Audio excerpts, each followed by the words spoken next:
I'm Key, and my channel is called keyKEYadventures. On my channel, you can expect to see videos about my experience with credit cards, points and miles, the mistakes I've made along the way, and my future travel goals. Today, I want to share with you my most recent experience on Turkish Airlines Business Class. Now let's get into it. We spent over 25 hours in Turkish Business Class. We started our journey at San Francisco International Airport, had a stopover in Istanbul, Turkey, and then finally made our way to Manila, Philippines. I booked this flight using United Miles, and it costs 110,000 United Miles per person and $12.50. Now, you're probably thinking that's a lot of points, and you're absolutely right. This is one of the first times that I'm using points for 2 passengers, and we had very specific days that we wanted to go to the Philippines. So, although not the best offer that you could get with points and miles to travel business class, these flights worked for us. And why keep United Miles and let them devalue when this is a good use case for us? So, like most other business class products, there is a dedicated line when you get to SFO, in which we got lucky. There was absolutely nobody in line, but probably 50 to 100 different families in the economy line. Very smooth process. If I was to rate the service just on the check-in process, I'd probably say 8 out of 10. A part of that process was to receive baggage tags for our carry-on luggage, as well as receiving United Polaris passes. We both have clear and pre-TSA to swiftly guide ourselves to the United Polaris Lounge. And for me personally, this is the first time I've ever been inside of a Polaris Lounge. And wow, did it really blow my mind. Starting off, this place is massive. On the first floor, there's check-in, as well as I think there's like a quiet area and some nap pods, as well as showers. Moving up the escalator to the second floor, you're greeted by this amazing bar. And this lounge has not only, this lounge has not only just the normal buffet options, but if you walk to the second floor all the way in the back, there's actually a United dining experience or a restaurant. The restaurant was first come, first serve. There's no way to make reservations or anything like that. And so that's what we did. We had a light snack with the buffet, and then we wanted to check out what was going on inside of this dining experience. I was so excited about it. I forgot to take pictures of the food, but I did have some delicious bao buns. Considering this was not a traditional restaurant, I still would rate the service like almost a 9 out of 10.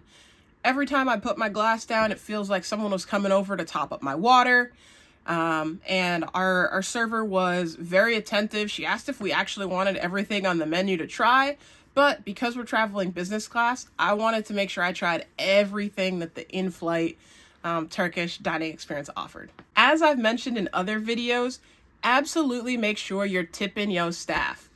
We left tips at both the dining experience because we did have a one-on-one server, but also we left a couple of bucks for the bartender. Since 2017, I've been to countless lounges, fortunately. The one thing I would say, even though this lounge is absolutely amazing, I do wish, as an East Coast girl, there was a way to step outside and just have some fresh air hit you. To the left, to the left. We were first in line, and we got to make that left-handed turn first. We got to experience 2 different products of the Turkish business class flight. First was on a Boeing 737-9, and the second was on an Airbus A330. Both the configurations were 1, 2, 1, and we decided to sit in the middle 2 seats. The folks sitting in the 2 configuration both have access to the aisle, so there's no awkward step over if you weren't traveling with someone you know. As soon as we sat down, we were greeted and offered the choice of juice, water, and we actually requested champagne before takeoff. Raspberry. I thought you were gonna go limeade.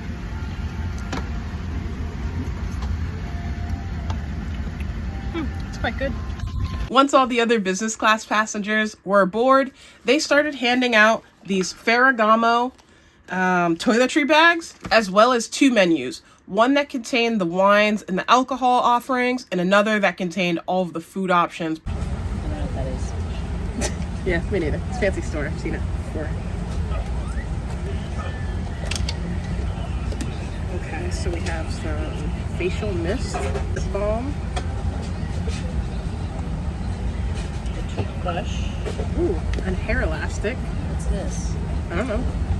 We got this. Earplugs. Oh, earplugs? Oh yeah, earplugs. Thank you. Is it trash? Yes. Thank you. Toothpaste. I got pink socks. Pink socks and an eye mask. Grippy bottoms. Toothbrush. Thanks, Ferragamo. This is the first time I saw a chef on board, or what they call a chef. They had the chef hat, a chef coat, and they were ready to take our order for dinner. You had the option of multiple things, and I actually ended up choosing the fish, but here's some images below of everything that I ate over this 25-hour period. Shortly after we wrapped up eating and things like that, they came around asking if you wanted your bed to be made. Now, I'm tall, I'm approximately 5'10", and I fit absolutely comfortably in this seat. A couple of pro tips for when you're traveling on Turkish business class. Number one, when you have a long layover, you're actually able to take advantage of a Tour Istanbul program offered by the airlines completely free of charge. This will give you a tour around Istanbul, as well as an opportunity to try some of the local foods. After we made it to the business class lounge, we pretty much hydrated with water, and they had a number of different Turkish foods available. In the lounge, you have the ability to schedule a shower, so that's what I did. Rinsed off. In my carry-on bag, I actually did bring a change of clothes. What was really nice, and I've never seen this in any other international airport before, is that they actually had probably over 50 different lockers that you could use completely free of charge. I was able to store my carry-on bag as well as my roller bag in that until it was time to board the next flight. All in all, we had an amazing time on this flight. I would rate the service as well as the product itself probably an 8 out of 10. Very new planes, very friendly staff. But if I was to select something else, I would probably still rate Qatar Q Suites the best business class product that I've ever been on. Thank you so much for watching. Be sure to subscribe to my channel if you haven't already, and let me know down in the comments, where are you going on your next trip?